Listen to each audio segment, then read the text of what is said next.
Bahkan sejak ada Suramadu itu ada rencana untuk membuat semakin kuat lagi untuk isu Madura Provinsi. Ada yang sampai bilang, ini kurang satu kan kabupatennya, ya gak apa-apa, Surabaya masuk Madura. Terus kantor pemerintah provinsinya di mana? Ya di Surabaya itu.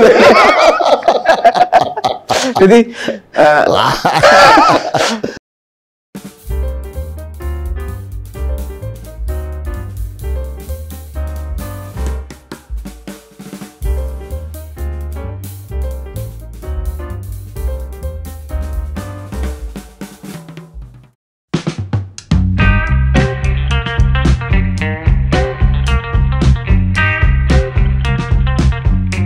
kali ini saya sedang di pendopo Kabupaten Pamekasan dan saya akan berbincang-bincang dengan Pak Bupati Pamekasan, Bapak Badrut Tamam. Ayo ikuti yuk pembicaraan saya dengan beliau.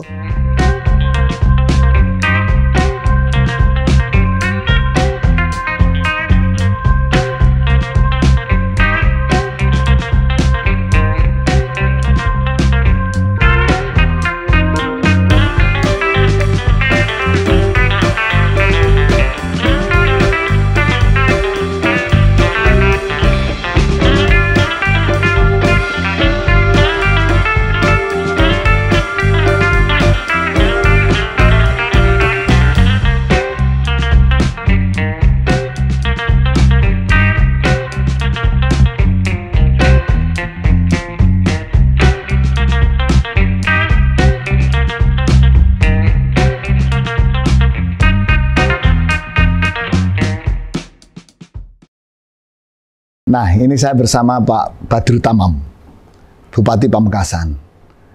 Pak Bupati, ya, apa bedanya jadi bupati sama jadi anggota DPRD? Ya, ini pertanyaan berat sekali ini. Jadi saya memilih satu kata yang pas gak ada, yang mewakili pertanyaan itu gak ada, harus agak panjang jawabannya. Kalau dari beban tugas itu bupati. Kalau dari agak santainya ya DPR. Dan kalau mau merubah kabupaten ya bupati.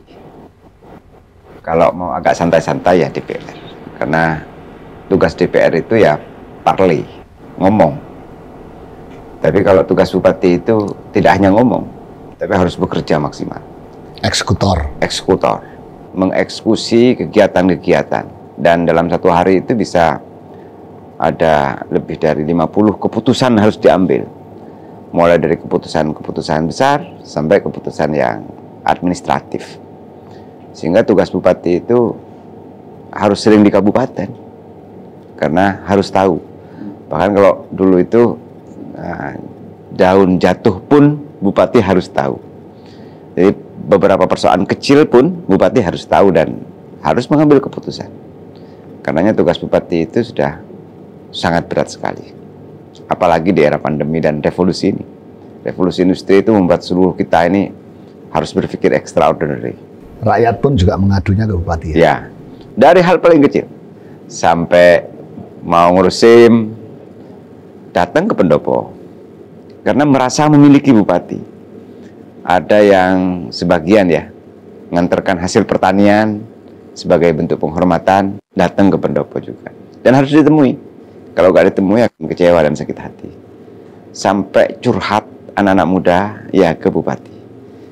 Dan dari situlah saya berpikir bupati zaman ini tidak boleh karismatik. Bupati zaman ini harus berpikir di luar kota. Harus out of the box. Anti mainstream. Bupati zaman ini ya juga harus melayani. Dan tidak berjarak dengan siapapun. Cara itulah yang kemudian membuat jadi bupati dengan DPR itu, saya merasa ada kebahagiaan luar biasa. Karena bisa mengeksekusi itu. Ya. Bisa cepat juga. Bisa menyelamatkan banyak orang. Dan lebih bisa bikin portofolio ya? Ya, sebagai politician gitu ya kan, bisa bikin portofolio. Ya, bisa langsung membuat portofolio dan atau berkahnya langsung pada rakyat. Nyata, nah, ya. Nyata langsung, konkret. Kalau misalnya jadi DPR dulu ada rumah kena puting beliung, itu harus lapor dulu. Kalau ini enggak, ini segera dibantu apa yang bisa dibawa. Mau bawa selimut, mau bawa beras, itu bisa langsung dibawa. Karena itu lebih santai dalam berpakaian juga ya. Ya, karena memang keadaan. Jadi menjadi bupati itu, saya teringat dulu datang ke beberapa negara. Di beberapa negara itu 10 tahun yang lalu orang menjadi wali kota, menjadi pimpinan di wilayahnya itu sesuai dengan pakaiannya. Sesuai, kalau memang musim panas ya kaosan. Tetapi orang tahu bahwa ini pemimpin. Kalau musim dingin ya bisa saja agak tebal bajunya. Di Indonesia ini menurut saya sudah harus begitu. Artinya pemimpin itu ya berpakaian seperti pakaiannya rakyat. Bukan sebelum Indonesia merdeka, pemimpin itu harus pakai beberapa simbol-simbol. Simbol-simbol untuk menunjukkan beda dari pemimpin dengan rakyat. Sekarang ini sudah harus nyatu, harus berbaur. Ya kalau dulu kan yang namanya kepala daerah, bupati, wali kota, pakai safari, pakai pakaian yang rapi, resmi sekali lah. Nah ini beliau pakai hoodie, warnanya pun juga ini sangat mudah sekali. Iya. Pakai jeans. Iya. Dan sepatunya coba lihat. Coba. Sepatunya produk baru nih. Sepatu batik produk UMKM Pamekasan. Pamekasan. Asli tangan orang Pamekasan, batiknya dari Pamekasan. Dulu itu kan Pamekasan sangat terkenal sebagai penyangga ekonomi Madura. Ya. Dan kemudian secara ekonomi memang kuat sekali. Batik juga sangat terkenal ya di Madura ya, di Pamekasan ini. Kemudian tembakau. Pokoknya penyangga lah. Garam. Nah, kira-kira sekarang masih menjadi penyangga ekonomi, menjadi andalan pertumbuhan ekonomi. Iya. Di Kabupaten Pamekasan ini Abakorwil. Jadi banyak orang di luar Pamekasan ini sekolahnya aja ke Pamekasan. Mulai era lama itu sudah. Sekarang masih beberapa kabupaten tetangga anak mudanya itu sekolahnya di sini. Dan di sini ada beberapa lembaga pendidikan yang maju. Terus kemudian rumah sakitnya juga tipenya sudah B. Terus atmosfernya orang menyebutnya kotanya Madura ya di Pamekasan. Sehingga beberapa orang di sini ngopinya di sini. Terus kemudian datang bincang dengan teman-temannya di sini, makan di sini. Dan di sini banyak tempat yang asik buat anak muda.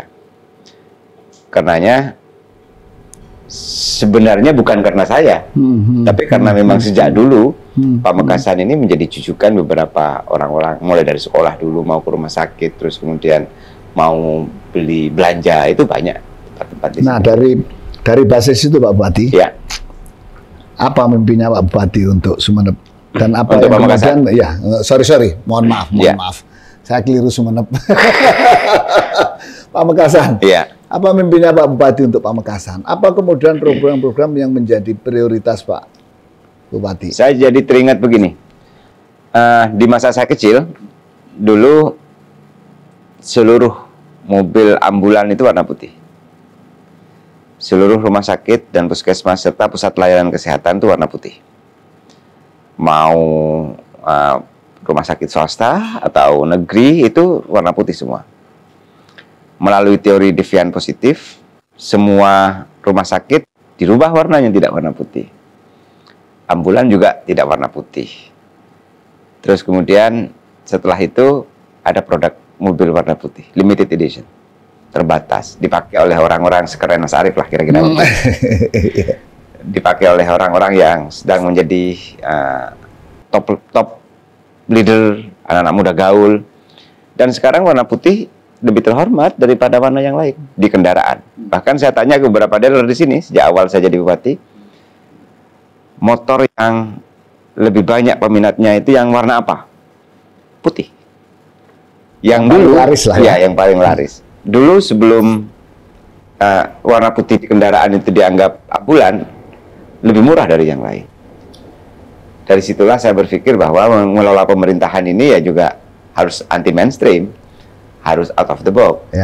Tidak boleh berjarak dengan siapapun. Harus melakukan beberapa langkah yang bagi orang bisa saja menilainya apa yang mau dilakukan. Nah, akhirnya Mas Arief, kita ini di sini punya beberapa cara yang dalam pikiran banyak orang itu ya anti mainstream, tidak seperti biasanya. Ada 5 prioritas: pendidikan, kesehatan, ekonomi, terus kemudian reformasi birokrasi dan infrastruktur. Jadi fokus ya? Fokus langsung. Jadi saat itu reformasi birokrasi, ya, fokus. Pendidikan dan kesehatan, ya. Kemudian ekonomi, infrastruktur. Fokus saja di situ. Nah, sebagian dari cara yang anti mainstream, konkret nyata, dulu Presiden Jokowi 2014 itu pernah membuat keputusan presiden bahwa seluruh mobil dinas harus tidak boleh pakai BBM bersubsidi melalui keputusan presiden. Akhirnya pemerintah di kabupaten membuat stiker. Seluruh mobil yang plat hit merah diberi stiker. Itu berlaku sampai berapa tahun? Stiker itu kan ada masanya. Dan bisa saja petugas pom bensin tidak tahu apakah ini plat merah atau plat hitam. Tidak ada kode khusus. Dan bisa saja tidak dilatih untuk mengetahui apakah ini yang subsidi atau tidak subsidi. Saya langsung buat seluruh mobil milik Pemkab, sepeda motor milik Pemkab di kabupaten ini harus di branding batik.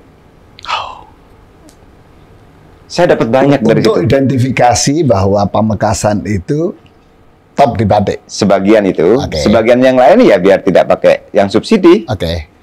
Dan dapat banyak ya, dapat mobil itu jadi alat promosi, mobil itu tidak pakai bensin yang subsidi, menjadi identitas mobil milik Pemkab, tidak dipakai kemana-mana sembarangan. Itu. Sehingga orang semuanya waktu itu apa-apaan nih Bupati ini? Kok bisa mobil ditempeli stiker agak banyak? Ya, itu cara saya untuk promosi batik, baru kemudian saya berpikir begini, Mas Arief. Pemerintahan ini kan sebenarnya tugasnya tidak banyak. Apalagi di tingkat kabupaten. Di daerah. Tugasnya gimana caranya seluruh servis pemerintahan cepat. Excellent, profesional, bahkan hitungannya detik. Harus cepat begitu. Semua orang waktu itu ya karena ASN ketemu dengan bupati yang anti mainstream, cara berpikirnya di luar kota, ya ini harus ini Pak, harus ada stafnya, harus ada begini, harus ada begini. Udah mejanya aja dipindah, dijadikan satu tempat, jadi mall pelayanan publik. Nah, cara-cara begini ini yang tidak umum dilakukan oleh pemerintah. Saya dengar mall pelayanan publik pertama sebelum 100 hari udah terwujud? Ya, di 67 hari. 67 hari masa kerja. Sudah punya mall pelayanan publik. Betapapun waktu itu ya agak lucu-lucu lah ya. Karena nggak ada anggarannya. Lucunya. Dan yang istimewa, mall pelayanan publik pertama yang dibikin oleh Pak Bupati itu di Islamic Center ya? Ya. Ada gedung Islamic Center, dipakai untuk mantenan. Terus kemudian disewakan kepada rakyat oleh pengelolanya. Saya berpikir kita ini di sini sudah punya masjid sangat besar. Islamic Center itu mestinya di Masjid Jami Kabupaten. Isinya Islamic Center itu apa? Saya diskusi dengan banyak orang. Coba, apa isinya Islamic Center? Coba sampean buka browsing Islamic Center yang di Jerman, Islamic Center yang di beberapa negara-negara yang minoritas Muslim. Isinya ya kalau tidak masjid, perpustakaan, tempat madrasah diniyah lah kalau bahasanya orang sini. Terus kemudian tempat halakoh, ruang untuk diskusi-diskusi. Dan saya tidak menemukan tempat mantenan. Terus di sini tiba-tiba Islamic Center ini kegiatannya apa saja? Saya lihat datanya selama ada setiap tahun. Tahun kemarin berapa yang dipakainya? Berapa hari? Dalam satu hari berapa jam? Dalam setahun itu dipakai berapa jam? Ternyata isinya itu hanya 2 yang banyak. Mantenan. Yang kedua pengajian. Pengajian dalam jumlah-jumlah Misalnya ada ustadz dari Jakarta di situ. Terus, oh oke. Apakah ini cukup disebut Islamic Center? Saya kembalikan lagi ke orang-orang. Iya Pak, Islamic Center ya mestinya di jami Pak. Kenapa? Di situ ada pengajian, ada sholat berjamaah, di situ ada halakoh-halakoh, di situ tempat orang juga akdun nikah, di situ juga ada beberapa kegiatan keagamaan. Kenapa ini masih dipertahankan jadi Islamic Center? Akhirnya ya oke deh Pak, mau pelayanan publik. Wah, baru kemudian muncul beberapa orang tidak Pak, yang memahaminya sepotong-sepotong itu protes. Jadi protes juga banyak mengubah sekali. Nama dari Islamic Center, bukan mengubah fungsi kan? Fungsi, bukan nama. Mengubah fungsi dari Islamic Center menjadi pelayanan publik. Diprotes. Protes sekali, ada yang ya banyak lah ya. Tapi bagi saya dinamika ini ya harus dijalani oleh semua orang. Kita hidup di dunia ini kan bertemunya dengan dinamika. Dan bagi saya ini sesuatu yang luar biasa. Dinamika ini saya syukuri. Saya syukuri sebagai bagian dari nikmat dari Allah Subhanahu wa taala. Dan jadi dan dapat penghargaan Muri. Dan beberapa lembaga yang bupati tercepat waktu itu, bupati yang inovatif. Tapi gimana caranya 65 hari menjabat itu bisa kemudian mengubah fungsi Islamic Center menjadi mall pelayanan publik? Di masa ya. Kan anggaran kan belum mengontrol kan? Ya. OPD ini kan sebenarnya sudah ada bidangnya. Jadi ada kabid. Ada kabid yang menangani perizinan. Jadi misalnya kita mau ngurus IMB ya di PU, ada kabidnya itu. Di kabid itu ada kasih yang ngurus tentang izin. Baru sepengetahuan kabid, sekretaris ke dinas. Kasihnya itu yang saya pindah. Kasih itu kan ada mejanya juga, ada kursinya juga. Ya kasihnya itu kasih bagian pasti ada anggarannya juga dia. Iya, pasti. Okay. Baru kemudian kita pindah ke Islamic Center. Semua kasih yang mengurus izin. Waktu itu melayani ada 67 izin yang dilayani, dipindah ke situ. Saya sambil tertawa kadang-kadang melihat karena kursinya tidak sama.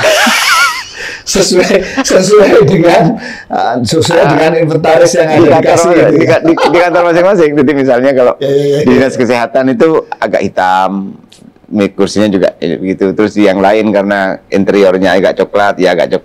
Akhirnya yang ini agak hitam mejanya. Tapi menurut saya nggak apa-apa. Yang penting fungsinya. Dan sekarang terus berkembang, ada beberapa layanan yang excellent. Ada orang buat KTP tidak usah turun dari kendaraan. Drive-thru. Ya, di sini di tempat yang sama, di Islamic Center. Iya. Dan tapi kemudian fungsi untuk maintenance segala masih tepat? Enggak ya? Enggak. Jadi fungsinya sekarang mall itu ya? Ya, dan mestinya hotel terima kasih ke saya. Karena orang-orang di kota ini jadi ke hotel. Jadi ke untuk maintenance ya. Iya. Menarik nih, jadi menurut saya kok artinya saya ini berpikir bahwa kepala daerah itu harus muda. Ya. Karena muda itu dia akan berpikir di luar kenyamanan, zona nyaman. Nah, saya kira ini Madura loh. Kemudian mengubah fungsi Islamic Center yang dibangun dulu dengan kebanggaan, terus diubah menjadi layanan. Ya. Dan itu tidak akan mungkin terjadi kalau kemudian bupatinya juga tidak mampu kiai lah ini. Jadi Pak Badrut Tamam ini SD di madrasah ya. SD di SD. SD. Kemudian di MTS ya. Terus kemudian aliyah. Setelah itu pesantren, di pesantren di Lasem, di Rembang. Rembang ya. Iya, di Maksum. Rembang kan, ya Maksum. Abahnya kayak Ali Maksum. Betul. Ya. Terus perguruan tinggi di Universitas Muhammadiyah Malang. Hebat juga nih. Iya. Saya ingin cerita aja nih. Iya. Saya dulu madrasah juga. Iya. Madrasah Ibtidaiyah, madrasah Sanawiyah, madrasah Aliyah. Iya. Kemudian ikut perguruan tinggi, saya masuk UB sama IKIP Malang, daftar Malang. Hanya diterima di IKIP Malang, tapi saya nggak kerasan di situ. Kemudian saya ikut lagi, saya milih UGM. UGM. Milih UGM. Tapi ketika saya di UGM, ibu saya yang berat sekali. Iya. Kenapa itu? Karena ibu saya takut saya jadi Muhammadiyah. Orang tuanya Pak Bupati nggak takut jadi Muhammadiyah. Saya ini oleh beberapa saudara ya dikoclokin. Itu orang NU kok di Muhammadiyah. Saya waktu itu dengan anaknya Pak Hasim. Ya. Dan kumpul di situ dengan cucunya Pak Sahal juga di situ. Setelah bincang-bincang, kita ini kok kuliah di sini. Wes, katanya itu mau kuliah di Tiongkok aja gak apa-apa. Kalau kita ini mau belajar ilmu, bukan belajar ideologi. Tetapi bagi saya, orang yang sungguh-sungguh Muhammadiyah dan sungguh-sungguh NU, dia akan menjadi Islam Indonesia. Iya, yang benar-benar Muhammadiyahnya benar banget, NU-nya benar banget, itu akan menjadi Islam Nusantara lah kira-kira. Oke, kembali ke soal Pamekasan. Pak Bupati tadi kan ada kesehatan. Ya. Kan? Apa yang kemudian dilakukan Pak Bupati untuk kesehatan? Banyak sekali ya. Saya mulai dari reformasi birokrasi dulu ya, sebelum kesehatan. Karena begini, mau program bagus, kalau mesinnya masih banyak kerak, terus kemudian membakarnya tidak sempurna, itu mesti tidak bisa lancar. Bisa mogok juga. Bisa mogok juga. Macet. Makanya saya di sini memilih cara berpikirnya itu tidak lagi mohon petunjuk. Biasanya karena orang datang ke bupati itu datang mohon petunjuk, Pak. Saya ini nggak usah mohon petunjuk deh, kita diskusi saja. Beberapa outcome, target, dan beberapa hal yang kita kerjakan. Akhirnya diskusi. Setelah diskusi, bincang santai, terus kemudian menyampaikan gagasan. Kadang-kadang kalau aparatur sipil yang merokok itu kan takut sekali merokok di depan bupati. Saya siapkan asbak. Setelah itu saya hidupkan korekin lagi. Iya. Saya korekin. Tadi saya menikmati tuh. saya terhormat sekali disuguhin rokok, kemudian dikorekin, dikorekin bupati lagi. Dan bagi saya itu harus begitu, zaman now ini harus begitu.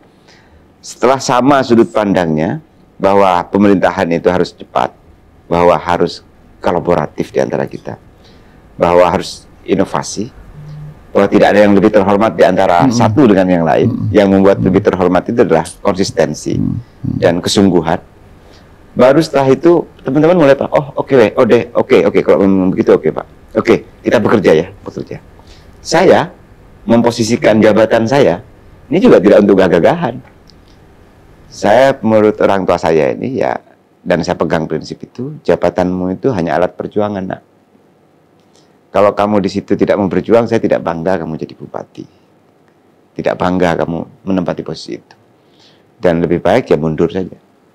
Kalau memang mau gagah-gagahan di tempat itu. Karenanya itu sudah selesai semua, baru beberapa rencana-rencana besar di tingkat kabupaten ini saya rancang. Termasuk diantaranya di bidang kesehatan itu saya menyampaikan. Di kabupaten ini, puskesmas, rumah sakit, tidak boleh orang masuk ke dalam terus gak ketemu dengan siapapun.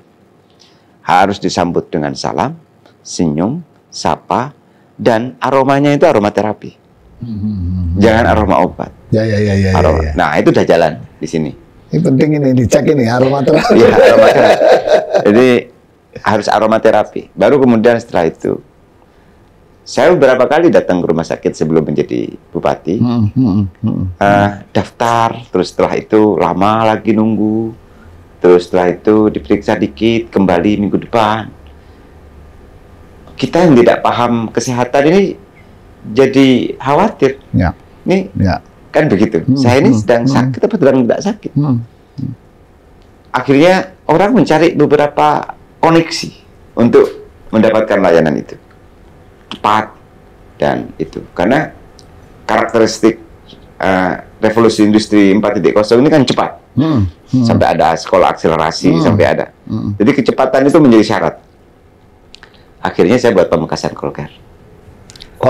Pamekasan Callcare. Semua rumah di Kabupaten Pamekasan ini kita tempeli stiker. Ada 260.000 rumah, 620.000 rumah kita tempeli stiker. lembaga Dari pendidikan. berapa rumah? Semua rumah. Itu sudah semua, Semua ya? rumah di Kabupaten Pamekasan. Dari 890.000 penduduk. Dan nomor telepon itu kita kata-katanya begini. Anda sakit, Anda mau konsultasi kesehatan, telepon nomor ini. Itu agak besar stikernya. Dan itu tidak cukup, itu harus diedukasi. Karena Bapak Ibu sekalian, kalau sampean sakit ya telepon nomor ini. Karena kalau tidak dijelaskan begitu, itu bisa saja dianggap seperti pencacahan statistik capil itu. Nomor sensus penduduk itu dianggap itu sensus penduduk, tidak ada fungsinya. Hanya Jadi yang tahu antara ditempel, tapi kemudian disosialisasi. Ini Jelas. fungsinya ini loh, Ya. ya, gitu kan. Dan nomor telepon itu dijaga 24 jam oleh petugas nakes. Dan Penjaganya nakes. nakes Berarti bisa konsultasi juga dong? langsung. Misalnya saya sakit, Ya. flu. Ya, Oh, saya nelpon itu, Ya. saya bisa, ini saya flu, obatnya sebaiknya apa? Gitu. ya oke. Bisa ya? Dan tidak hanya itu, apa langkah pertama yang harus dilakukan? Baru setelah itu, saya harus dijemput karena saya mau ke puskesmas atau ke rumah sakit. Dijemput. Dan yang mengkoneksikan itu call care ini. Puskesmas mana yang ready, rumah sakit mana yang ready. Ini call care ini. Termasuk menyediakan ambulan kalau diperlukan. Iya. Dan seluruh desa sudah kita siapkan mobil sigap istilah kita. Mobil yang gesit yang Oke. ini. Oke. Siapkan APV untuk seluruh desa. Dan di situ ada nomor telepon. Begitu. Nah, berarti di call center ini, di pusatnya Iya. call center ini, yang menjaga nakes itu. Nakes semua. Sehingga bisa konsultasi tentang kesehatan dasar. Betul. Jadi kira-kira kalau ada orang panas misalnya, oke, ambil tindakan pertama ini. Terus kemudian ada orang batuk, oke, ambil tindakan pertama begini. Baru setelah itu, apalagi yang perlu dilakukan? Ya terus begitu. Nah, bagaimana menyediakan SDM-nya, Pak Bupati? Itu kan berarti kan 24 jam. Iya. Kemudian kalau itu harus nakes kan harus, apakah memang sudah tersedia nakes untuk itu sebelumnya? Di Pamekasan itu ada banyak orang yang sekolah di kedokteran, perawat, bidan, yang belum mendapatkan pekerjaan, yang baru lulus itu, sedang idealis banget tuh. Itu kita tanya, kita buka lowongan pekerjaan. Mau enggak kerja di sini? Mau. Kita gaji agak lumayan tinggi. Tapi bekerjanya harus 1, melayani, 2, sopan, 3, begitu.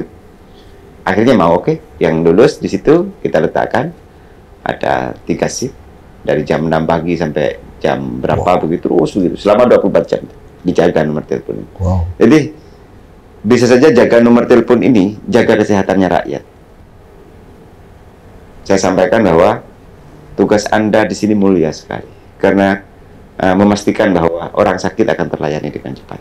Dan itu terkoneksi dengan rumah sakit, dengan puskesmas, dengan pusat layanan kesehatan. Ngomong-ngomong, ada berapa puskesmas sih di sini? Ada Dari berapa kecamatan? 21 dari 13. Masih tinggal kurang 1 sih sebenarnya. Oh, Untuk ideal 21 puskesmas puskesmas dari 13 kecamatan dari 13 kecamatan. ya dari 890.000 orang. Berarti satu kecamatan Ada yang 2. ada 2 ya? Ya, Wah, hebat ini. ya. Yang padat itu 2 mesti. Ya. Dan ada satu kecamatan yang 1 masih. Yang ada satu kecamatan di sini penduduknya 39.000 dan ada yang 70.000.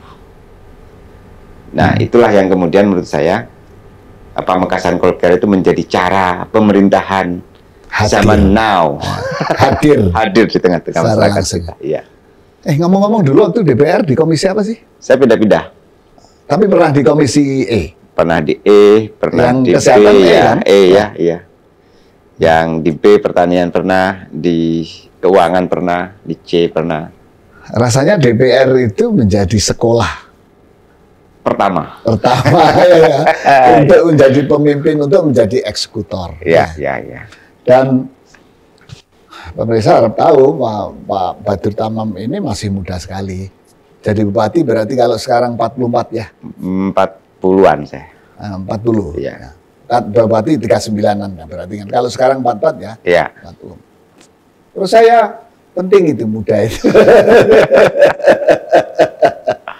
Oke, salah satu isu besar kemudian di Madura ini kan indeks indeks pembangunan manusia dan salah satunya pendidikan. Ya. Nah, kalau di bidang pendidikan apa Pak Bupati yang terobosan, Ya. sebut aja terobosan Ya. lah yang. Yang pertama beasiswa. Yang kedua melatih Beasiswa untuk SLTP, MTS karena dan itu kewenangannya kabupaten. kabupaten ya. Baru kemudian dengan perguruan tinggi dan beasiswa fasilitasi kemitraan dengan beberapa institusi lembaga pendidikan yang kedinasan. Misalnya yang kedinasan, saya kerjasama dengan Polda untuk mendorong orang-orang miskin atau alumni pesantren yang mau jadi polisi, kita fasilitasi. Dan kita MOU dengan Polda. Alhamdulillah ada 15 tahun kemarin yang sudah lulus di Secaba untuk mengabdi di negara dengan menjadi polisi. Lulusan pesantren. Lulusan pesantren dan lulusan SLTA yang non pesantren juga ada. Tetapi yang dari keluarga tidak mampu. Bukan hanya tidak mampu, yang cerdas juga, yang Terus monitoringnya gimana, yang kontrolnya? Oh, ini benar-benar tidak mampu. jadi harus ada pengantar dari kepala desa. Terus kemudian alumni pesantren ada surat keterangan dari kiai, jadi pesantrennya. Setelah itu juga ada ada tes yang menentukan tesnya itu sudah internal kepolisian. Tapi kita ini yang direkomendasikan oleh pemerintah kabupaten.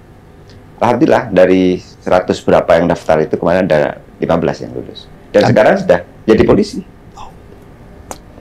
Baru kemudian di Madura yang bekerja sama ada kemitraan seperti itu mana? ini di Indonesia pertama. Oh ya? Iya. Ini pertama di Indonesia. Dan inisiatifnya dari Pamekasan, Iya. dari Pak Bupati.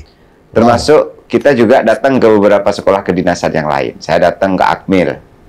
Waktu itu yang datang ke Akmil itu Gubernur Akmilnya bilang begini, ke ajudannya bilang begini. Ini Bupati ngapain nih? Bupati, saya baru dengar baru sekarang Bupati ini datang ke Kandang Macan. Saya nating tulus. Saya apalagi datang ya, saya menjadi Bupati aja nating tulus. Kadang-kadang Di lupa. Magelang. Di Semarang gitu. Semarang, Saya ya. kadang-kadang lupa sebagai Bupati apa sudah.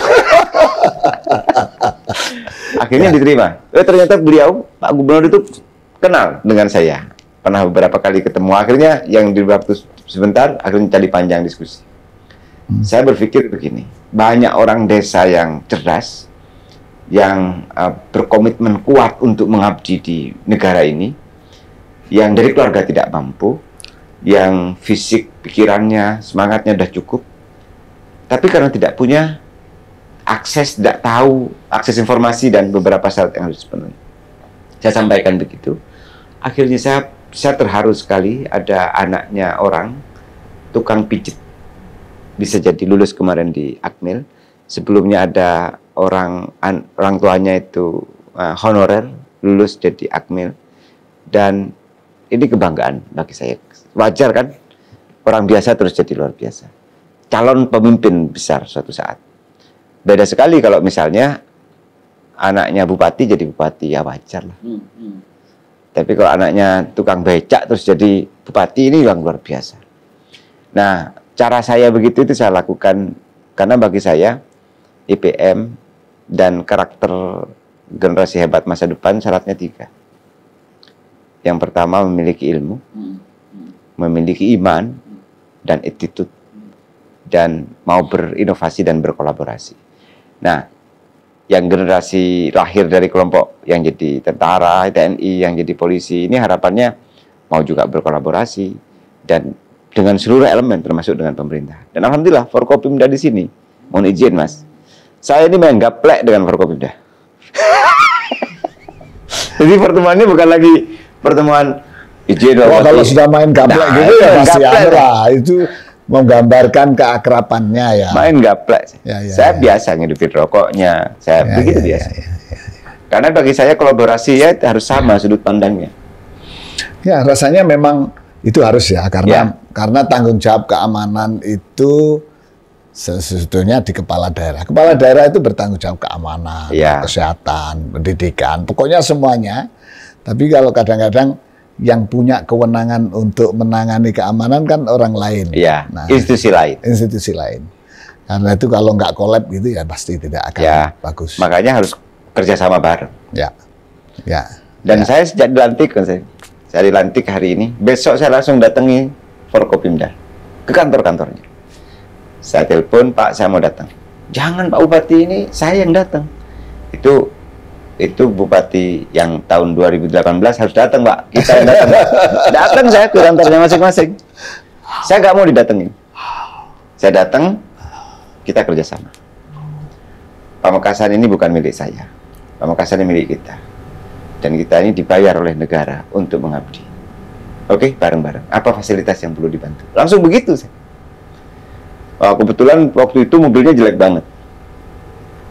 Terus ya nggak minta sih. Mobil operasi, mobil dinasnya teman-teman Forkopimda.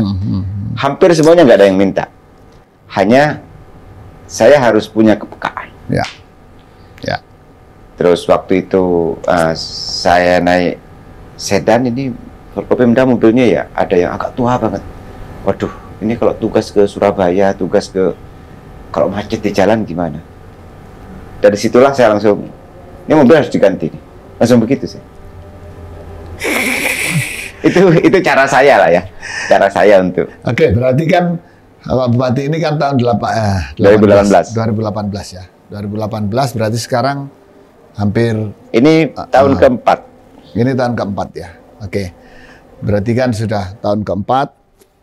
Apa Pak Bupati yang kemudian mimpi atau cita-cita atau sebut saja dendam sebagai pribadi maupun sebagai bupati yang ingin atau dan belum terwujud, yang ingin diwujudkan tapi belum terwujud? Government center. Maksudnya gimana? Jadi, saya ini punya cita-cita.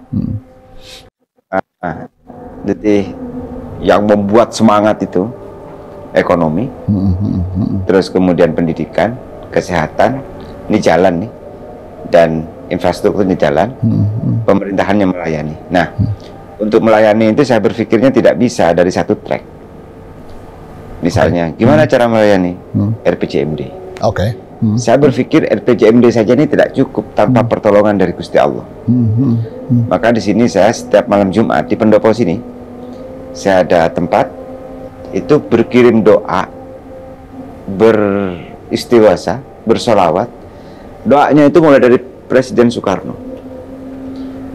Kirim Fatihahnya kepada Presiden Soekarno, kepada Bung Hatta, Pak Wapres, kepada Soeharto, Pak Soeharto, kepada presiden-presiden yang lebih yang telah mendahului kita, Pak Habibie, Gus Dur, dan kepada Presiden Jokowi. Kenapa kita doakan? Karena ini pemimpin. Baru kepada Gubernur Jawa Timur yang sudah wafat, termasuk kepada Bu Hovifah kita doakan setiap malam Jumat. Kepada Pangeran Ronggo Sukowati yang mendirikan kabupaten ini, termasuk Pangeran Ronggo Sukowati. Ronggo Sukowati. Ya. Makanya ini namanya Pendopo Ronggo Sukowati. Termasuk kepada Bupati yang sedang menjabat, Pak Sekda sampai Pak Kades. Jadi kira-kira Fatihahnya panjang sekali. Jadi kepala dinas kita doakan, Pak Camat kita. Termasuk kepada kiai-kiai. Kiai-kiai sepuh yang sudah mendahului kita, kiai yang sedang membimbing umat masih sehat, mudah-mudahan dipanjangkan umurnya. Baru kemudian bersolawat. Bahasa saya kira-kira ngetuk pintu langit. Mudah-mudahan ikhtiar luar biasa yang dilakukan oleh Pemkab ini bersamaan dengan kehendak dari Allah Subhanahu wa taala. Jadi nah, dan sebelum pandemi kita punya gerakan Pamekasan berselawat di desa-desa serentak. Jadi setiap malam Jumat waktu itu 1 bulan sekali seluruh di balai desa itu selawatan. Saya memilih desa mana yang akan ditempati selawatan. Pandemi, terus kita geser mungkin mengecil ini di pendopo saja. Pamekasan berselawat itu, karena bagi saya kekuatan utama yang memiliki dunia dan seisinya itu Allah Subhanahu wa Ta'ala. Dan itulah yang kemudian membuat saya trek ini harus jalan bareng-bareng. Oke. Jadi jalan duniawi, Ya, ukhrawinya diketuk Tuhannya gitu ya. ya. Memohon kepada Gusti Allah untuk ikhtiar luar biasa ini yang kita lakukan. Misalnya, kan bisa saja orang sudah dirancang untuk manajemen sudah bagus, tapi di hati dan pikirannya bisa saja kan tidak sungguh-sungguh. Maka saya memohon biar seluruh aparatur sipil di sini sungguh-sungguh, memohon juga biar partisipasi rakyat ya berjalan dengan baik. Ada nggak pikiran untuk misalnya, oke, tadi dalam rangka mengetuk, karena kemudian yang didoakan kan mulai dari presiden-presiden lama sampai presiden terakhir, gitu. Mengetuk misalnya, mudah-mudahan pemerintah pusat punya pikiran untuk membangun tol lintas Trans Madura, gitu. Termasuk di dalamnya itu, termasuk di dalamnya adalah orang Madura ini kan luar biasa. Ada nggak orang yang memiliki etos seperti orang Madura atau warga bangsa? Kalau Madura ini kan bangsa ya, bangsa Jawa, bangsa Madura. Luar biasa. Bahkan Panglima Perang pertama Majapahit itu orang Madura, Arya Wiraraja. Saya cerita kemarin ketemu dengan beberapa tokoh NU. Dan NU itu nggak mungkin berdiri kalau nggak ada orang Madura. Siapa tuh? Syekhona Khalil. Oh, ya. Terus kemudian yang mengantarkan tongkat ya As'ad Syamsul Arifin itu orang Madura. Ya, Yai Hasim ya. Ya. Jadi orang Madura ini hebat dan harus berkolaborasi dengan orang Jawa dan orang Indonesia. Orang Madura ini hebat. Hebatnya ya sekarang apa? Di depan pun bensin, jualan bensin eceran. Selalu maju selangkah. Iya, selangkah lebih maju. Di depan kantor pos dulu itu jualan perangko. Apa yang misalnya? Di depan BE jualan duit itu. Duit baru. Apa yang mau sampaikan orang Madura ini luar biasa. Di depan pom bensin jualan bensin eceran. Ini kan nekat ini. Ya. Tapi saya memaknainya tidak nekat. Saya memaknai etos Madura. Di beberapa diskusi sampaikan etos Madura untuk Indonesia. Kira-kira Arya Wiraraja dulu etos Madura untuk Majapahit, etos Madura untuk Indonesia Raya ini, karena nyatanya fakta sejarah ada faktor Madura. Tinggal kemudian bagaimana caranya faktor etos Madura ini ditambah dengan sumber daya yang cukup. Oke. Disuntik dengan kolaborasi, disuntik dengan inovasi, disuntik cara-cara berkebaruan. Kalau ini ketemu, maka sumber daya. Nah, termasuk saya memohonnya kepada di doa itu, memohon kepada Bapak Presiden, Ibu Gubernur, bagaimana caranya sumber daya orang Madura ini didorong anggaran yang cukup. Jadi misalnya kalau ada beasiswa untuk ini ya, ayo kita siap. Gitu. Ya, saya kira saya sekali lagi saya selalu berpikir bahwa kepala daerah sekarang, bupati, wali kota itu memang harus orang-orang yang punya keluasan, open mind, dan kemudian fleksibel. Dan tadi dari yang kemudian dilayani menjadi melayani, dan itu tidak cukup, perlu kepintaran, kecerdasan, kreativitas, sehingga kemudian bisa memberikan terobosan-terobosan termasuk seperti yang dilakukan oleh Pak Badrut Tamam. Terakhir ini, karena tadi mimpinya itu government, mimpinya itu kemudian bagaimana ini menjadi Madura ini menjadi lebih berdaya. Ada banyak pendekatan, di antaranya adalah yang berpikir, nah Madura ini biar lebih maju harus jadi provinsi sendiri. Pak Bupati punya pikiran bahwa cara pendekatan itu benar atau enggak? Atau bukan benar atau tidak? Efektif atau tidak? Saya diajak debat, diskusi oleh beberapa teman-teman. Pak Bupati, gimana komentar Pak Bupati tentang Madura Provinsi? Itu syaratnya kan harus 5 kabupaten. Kenapa Pamekasan tidak dipecah? itu kita ini semua berkeinginan enggak? Saya bilang, iya Pak, keinginan semua. Gubernur berkeinginan enggak? Menteri Dalam Negeri berkeinginan enggak? Itu yang nggak tahu Pak. Kalau berkeinginan, ya syaratnya yang dirubah. Jangan 5 kabupaten, 1 atau kota, dibuat 4. Ya. Saya berpikir begitu, kalau memang ya berkeinginan ya jadi 4 mestinya. Tidak harus nunggu 5. Berarti ngubahnya di undang-undangnya. Iya, mestinya menurut saya kalau memang dikehendaki oleh Mendagri, oleh Presiden, dikehendaki oleh Gubernur, dan seluruh stakeholders Madura berkehendak untuk itu, ya undang-undangnya yang dirubah. Tapi dari perspektif Pak Bupati sendiri, sebagai orang yang lahir di Madura, kemudian besar di Madura, dan kemudian memimpin salah satu kabupaten yang penyangga dari ekonomi Madura, itu lebih mana? Saya berpikirnya dari beberapa sudut pandang. Pertama, kalau dari sudut pandang pelayanan ya mesti oke. Karena mesti akan memperdekat, mempermudah masyarakat mendapatkan pelayanan dari pemerintah provinsi.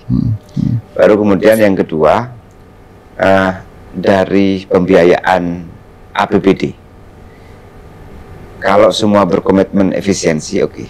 Karena saya berpikir pemerintahannya akan mengalami perubahan yang luar biasa di era distribusi ini. Nah, efisiensi ini menjadi bagian dari syarat utama yang harus dilakukan oleh pemerintahan.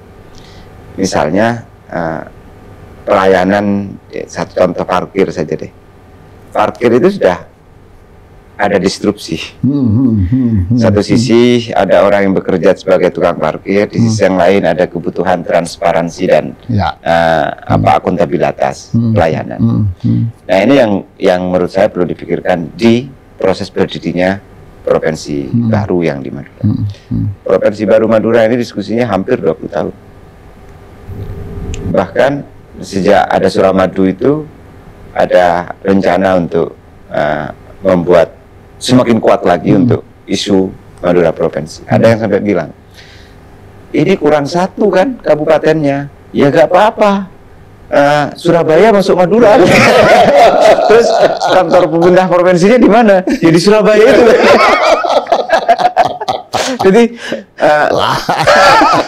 Jadi provinsi Madura, Surabaya di dalamnya. Itu guyonan orang-orang Madura loh, yang langsung bilang ke kita, oh gitu ya. Jangan-jangan alam bawah sadarnya menganeksasi. Iya. Jadi orang Madura ini di samping etos yang luar biasa itu ya, etos Madura itu, orang Madura ini rendah hati. Coba, mau berangkat ke Surabaya itu bilang naik, mau pulang ke Madura bilang turun. Dengan menghindari istilah, saya tidak mau mengatakan inferior, tapi karena rendah hati. Oke lah, kita kalau teruskan ini tidak akan ada habisnya karena itu sangat menarik dan mengalir dan banyak hal yang masih bisa kita bicarakan. Tapi kita cukupi sekian saja ya. Kita ngopi ini bersama Arif Affandi.